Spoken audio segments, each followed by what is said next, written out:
구약 성경의 사사기는 영어로 Book of Judges로 번역되었고 한국어로는 판관기로 번역되었습니다. 이것은 히브리 이름 쇼페팀을 문자적으로 번역한 것인데 쇼페팀은 심판 혹은 판결 등의 뜻으로 사용됐기 때문입니다. 그래서 사사는 대개 재판이나 중재의 기능을 맡은 인물로 생각할 수 있지만 사실은 그런 일과는 상관이 없습니다. 사사기의 저자는 사사를 특별한 군사적 역할을 담당하였고 때로는 일반적인 통치자로서의 역할을 한 인물을 호칭으로 사용하고 있습니다.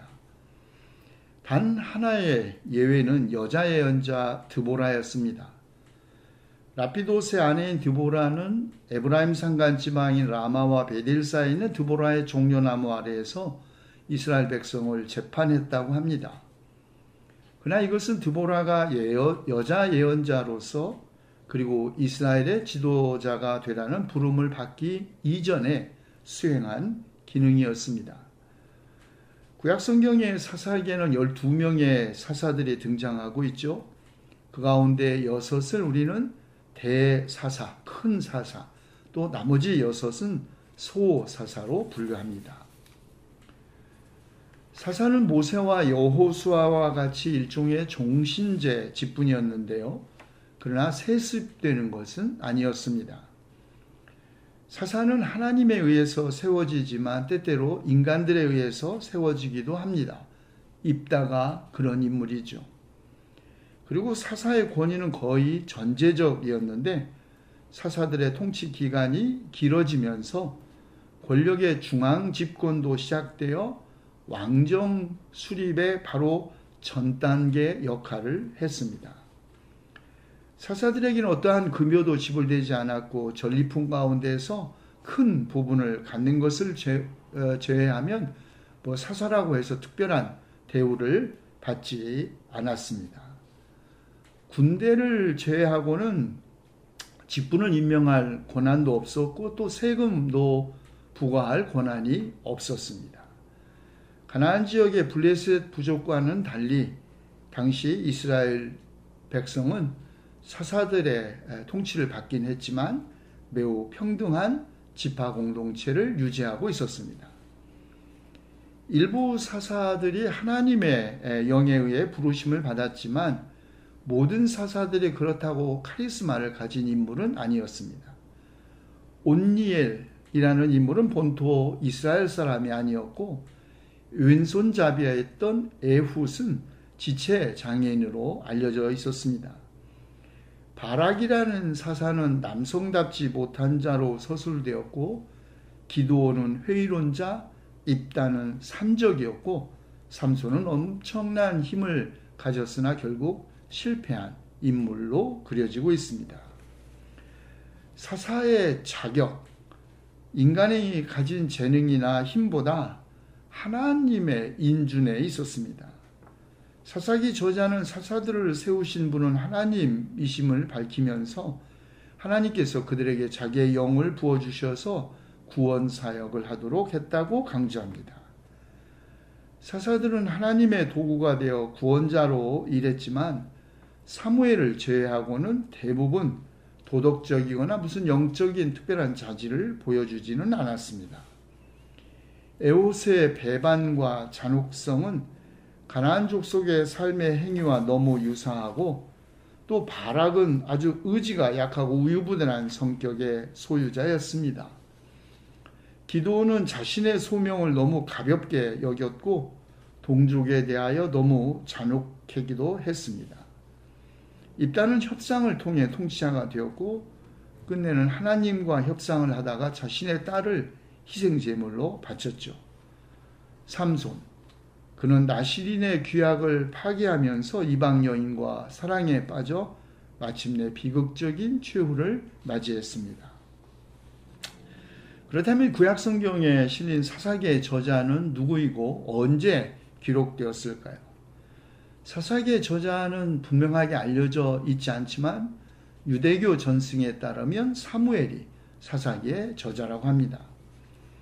사사기 5장에 나와 있는 이른바 드보라의 노래는 왕정체제가 갖추어지기 이전의 것으로 추정되며 17장 6절에 그때에는 이스라엘에 왕이 없었더라 라는 보도는 사사기가 왕정체제가 이미 형성된 시기에 기록되었다는 것을 암시합니다. 그래서 학자들은 사사기의 내용은 여호수아의 죽음 이후부터 왕정체제 수립 이전까지의 시대를 배경으로 하고 있지만 사실상 그 기록 시기는 사울 왕조가 무너지고 다윗 왕조가 세워져 가는 바로 그 어간일 것으로 주장합니다. 여호수아는 가나안 정복이 시작된 수년 후인 110살의 나이에 죽었습니다. 그런데 이 정복 시기의 연대는 주전 1446년의 출애굽 시점에서 정확하게 40년 후의 일이고 7년 만에 끝났기에 주전 1406년부터 1399년까지라고 할 수 있겠습니다. 이 연대는 갈렙의 증언에서 더욱 분명해지는데 그는 자신과 여호수아가 정탐꾼으로 나갈 때가 40살이었고 정복을 마칠 때 85살이었다고 합니다. 이로써 우리는 여호수아가 주전 14세기 초반에 죽었고 사사기는 바로 이 시기를 배경으로 시작되어 삼손의 죽음 주전 1104년에 끝나기 때문에 이스라엘 역사상 사사 시대의 시기는 약 300년 동안 지속되었다고 생각할 수 있습니다. 그러면 이때는 어떤 역사적 배경을 가지고 있었을까요? 주전 13세기 가나안 지역의 강대국들의 이해관계에 따라서 가나안은 아주 각축장이 되었던 시대였습니다. 이른바 후기 청동기 시대의 팔레스타인, 이집트의 빈번한 출정과 극심한 빈부 차이 때문에 매우 경제적으로 시달리기는 했지만 또 물질 문명은 상대적으로 크게 발달된 시기였습니다. 가나안 사람들은 통상에 능한 백성으로 목재의 수출과 직물과 염색 공업을 선도했죠. 그러나 이들 가나안 족속의 가장 큰 역사적 업적은 이들이 글자 곧 알파벳을 만들었다는 데 있습니다. 가나안 지역의 종교, 자연의 힘이 신적인 임재와 행동의 표현이고 인간이 살아남고 번영하려면 이런 현상들을 책임진 신들을 적절한 제의로 기쁘게 해야 한다고 여겼습니다. 만신전의 최고의 신은 엘이라고 불리는 신이었습니다. 그렇지만 오히려 바알이 주된 활동을 했습니다. 바알은 본래 셈족 폭풍의 신 하닷의 칭호로서 북쪽의 어느 높은 산에서 제신의 왕으로서 군림했다고 상상되었죠. 그 외에도 아세라, 아스다롯, 아낙 등의 여신들도 숭배되었는데 대부분 이런 신들은 풍요를 관장하는 신이었습니다. 당시 이스라엘 백성은 산간 지역에 거주하고 있었고 해변에는 무역을 중심으로 도시를 형성하고 있었던 블레셋 족속들이 살고 있었습니다. 블레셋 족속은 주전 13세기 말부터 해양 민족으로 알려져 있는데 지중해 연안으로부터 고대 근동 사회로 침입해 들어오면서 헷 왕국을 붕괴시키면서 세력을 키워갔죠. 그러나 남쪽 이집트는 블레셋의 침략을 막아냈고 블레셋은 가나안 남쪽 해안에 정착하게 된 것입니다. 사사기 후반의 삼손 이야기와 사무엘서는 바로 이들 블레셋 족속과의 갈등과 다툼을 배경으로 하고 있는 것입니다. 이러한 팔레스타인 지역의 정치적 공백기에 이스라엘은 이미 지중해 연안에서 도시국가를 형성하고 있었던 블레셋 국가에 비해 경쟁 대상이 될 수 없었습니다. 블레셋은 이미 철기 문명을 구가하고 있었고 이스라엘은 겨우 산간 지역에서 척박한 땅을 일구면서 느슨한 지파동맹 체제를 유지하고 있었기 때문입니다. 이스라엘의 주변 도시국가들도 그런 산간 지역에 흩어져 사는 작은 부족인 이스라엘에 큰 관심을 기울일 필요도 없었습니다. 게다가 이스라엘은 상비군도 없었고 경쟁할 만한 그런 국가 체제를 형성하고 있지도 않았습니다. 사사들은 바로 이런 시기에 주변 부족들과 전투를 하면서 끊임없이 생존을 해야 했던 이스라엘 백성의 군사 지도자이자 부족의 구원자로서의 역할을 한 부족 영웅들이었다고 하겠습니다. 자, 그런 사사들 가운데 오늘 우리가 주목하려고 하는 인물은 삼손입니다.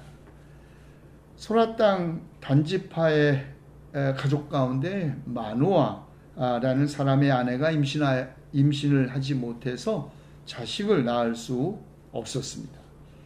그런데 주님의 천사가 그 여인에게 나타나 내가 지금까지는 임신할 수 없어서 아기를 낳지 못하였으나 임신하여 아들을 낳게 될 터인데 임신 중에 포도주나 독한 술을 마시지 말고 또 부정한 어떤 것도 먹어서는 안 된다고 경고합니다.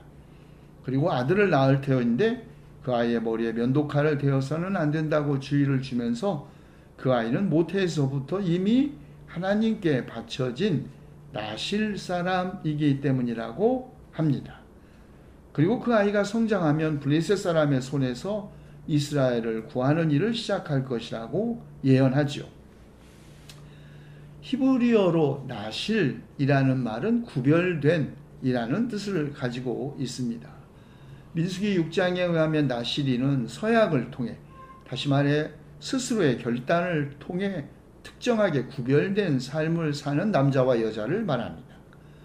나실이는 부정한 것이나 독한 술을 마시지 않고 시체를 만지지 않고 머리를 깎지 않는 그런 특별한 행동을 함으로써 자신을 다른 사람들과 구별하고 동시에 자기 구속력을 갖고 헌신하는 사람을 의미하죠.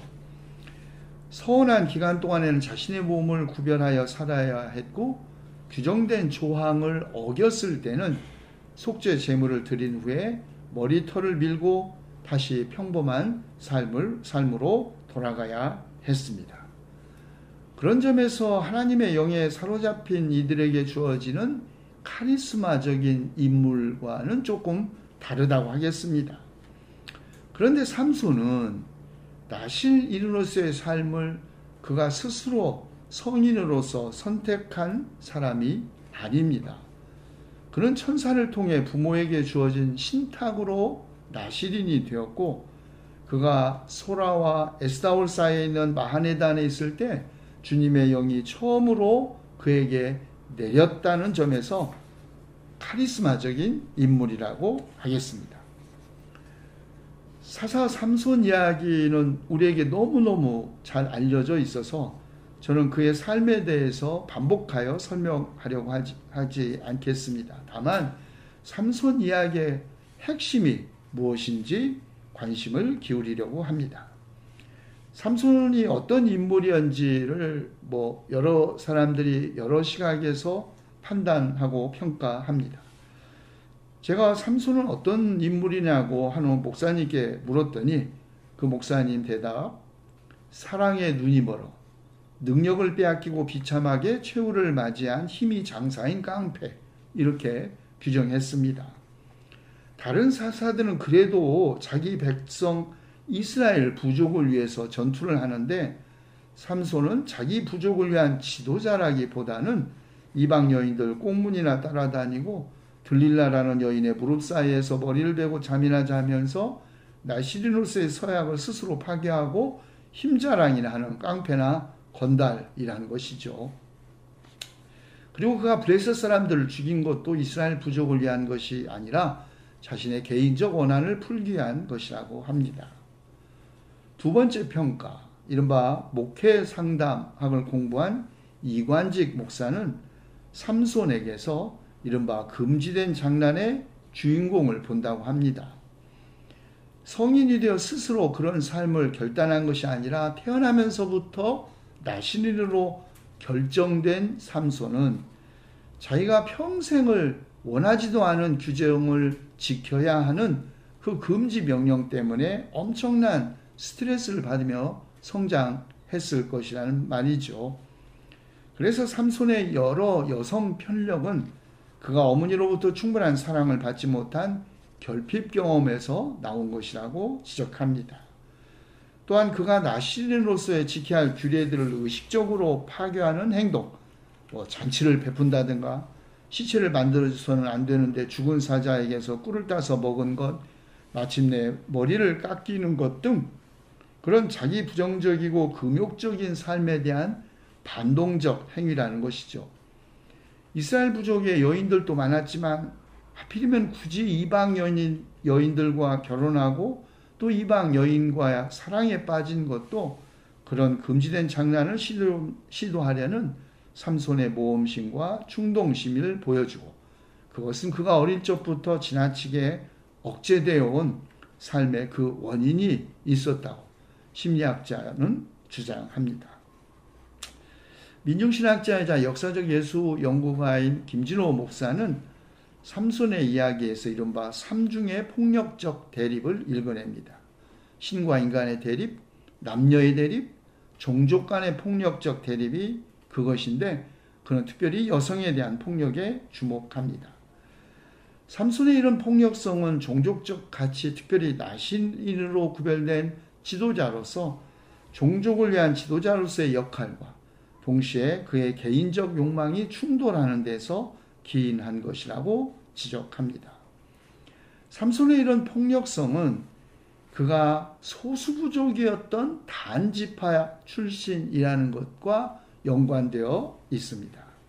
단지파는 북쪽으로는 에브라임 지파가, 그리고 남쪽으로는 유다 지파, 동쪽으로는 베냐민 지파가 있고 서쪽에는 블레셋 족속이 있는 사방에서 에워싸는 강력한 부족들 틈새에 끼어있는 가장 작은 군소 부족이었습니다.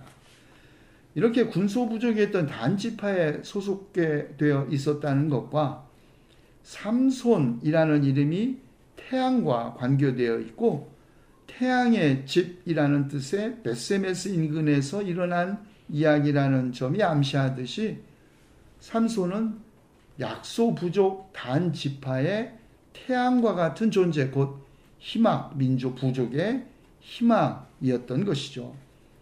이런 약소 부족의 소수자적 운명이 삼손으로 하여금 다른 부족에 대한 폭력적 적대 행위를 하게 했다는 것입니다. 이렇게 삼손에 대한 평가는 여러 가지 다양합니다. 그렇다면 저는 그러면 이 삼손 이야기에서 무엇이 오늘 우리에게 주어진 중요한 시각인지 말씀드리려고 합니다. 첫째, 나실 사람이라는 것입니다. 나실 사람은 금기를 통해 자신을 다른 사람들로부터 구별하는 사람들이라는 뜻입니다. 금기, 뭔가 어떤 이유로든지 금기하는 태도는 다른 사람들로부터 자신을 구별하는 기능을 하면서도 동시에 자신을 그렇게 함으로써 지키는 매우 중요한 기준이 되는 행동입니다. 우리 교회는 2017년에 강원영 목사님 탄생 100주년을 기념하는 토크 콘서트를 했죠. 그때의 주제가 지성적 신앙과 일상의 성화였습니다. 그리고 지성적 신앙과 일상의 성화는 동시에 우리 교회가 지금도 추구하는 교회의 공동의 가치이기도 합니다. 지성적 신앙, 지성과 신앙이 대립 모순되는 것이 아니라 하나라는 말이죠. 지성 없는 신앙, 맹신이 될 수 있고, 신앙 없는 지성, 우리의 삶을 변화시키지 못하기 때문입니다. 동시에 일상의 성화는 일상의 평범한 삶이 거룩하다는 삶에 대한 긍정이자, 동시에 일상의 성화를 하기 위해서는 무언가 반복적인 훈련이 필요하다는 것을 의미합니다. 그래서 키엘케골, 신앙은 반복이라고 말했고, 유대인은 율법을, 그리스도인은 말씀을, 무슬림은 신앙의 5 기둥을 지키는 것입니다. 우리가 우리 육체의 건강을 지키기 위해서도 규칙적인 운동을 한다면 영혼의 건강을 위해서도 규칙적인 훈련을 해야 합니다. 다른 사람에게 강요하기 위해서가 아니라 자기 자신에게 엄격한 규례를 만들고 지키는 데서 믿음의 힘이 나오기 때문입니다. 마치 삼손의 힘이 머리카락에서 나오듯이 말입니다. 둘째, 들릴라가 같은 말로 날마다 끈질기게 졸라대자 삼손은 마음이 괴로워서 죽을 지경이 되었고 마침내 자신의 힘의 원천이 어디에 있는지 그 비밀을 털어놓았죠. 그리고 머리를 깎이고 힘을 잃은 삼손. 블레셋 사람들에 의해서 2눈을 뽑히고 노사슬에 묶여 감옥에서 연자맷돌을 돌리는 신세가 되었습니다. 블레셋 사람들이 숭배하는 다곤 신의 축제가 벌어지고 삼손은 그들 앞에서 제주를 부리는 곰 같은 신세가 되었습니다.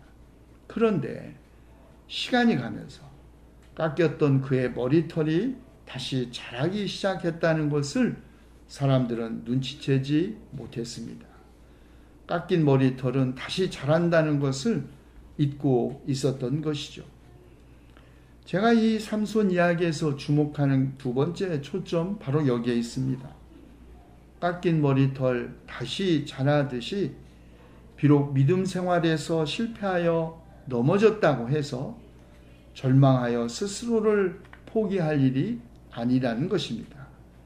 우리가 넘어져도 다시 일어나면서 믿음으로 참으면 삼손에게 새로운 힘을 주셨던 주님께서 우리에게도 반드시 새로운 힘을 주셔서 우리를 다시 일으켜 세우신다는 교훈이지요.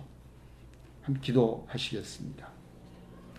각 사람에게 그가 한 대로 갚아주시는 주님, 참으면서 선한 일을 하여 영광과 존귀와 불멸의 것을 구하는 사람에게는 영원한 생명을 주시고 이기심에 사로잡혀서 진리를 거스르고 불의를 따르는 사람에게는 진노와 분노를 쏟으실 것이라고 하신 말씀을 의지하고 기도하오니 우리가 참으면서 선한 일을 하여 주님께서 주시는 평강과 영원한 생명을 얻게 하시옵소서.